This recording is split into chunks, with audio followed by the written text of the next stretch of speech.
proposed expenditure be agreed to, and I call the member for Curtin. Thank you, Deputy Speaker. I appreciate this opportunity to ask questions of the government in relation to the social security budget. My first questions are to the Minister for Social Services.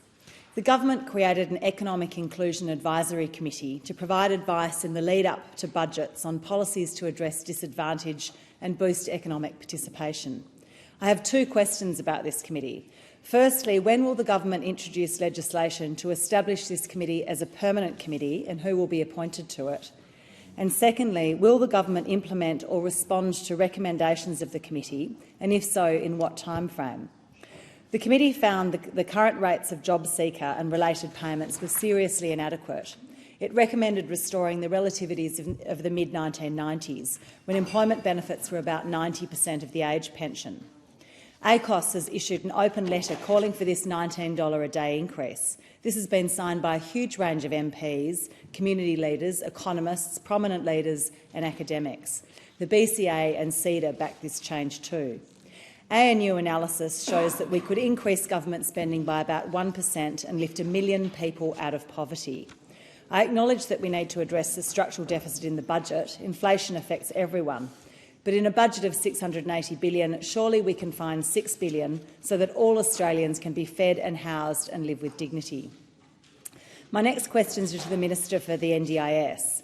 The NDIS will cover 600,000 people this month and is forecast to increase to more than 1 million people by 2032 and cost close to $100 billion annually. The NDIS is a fundamentally important part of our welfare system and will need to be sustainable on an ongoing basis. So I ask the Minister what's being done to address the sustainability challenges for the NDIS over the coming decades. And my final questions are addressed to the Minister for Housing and Homelessness.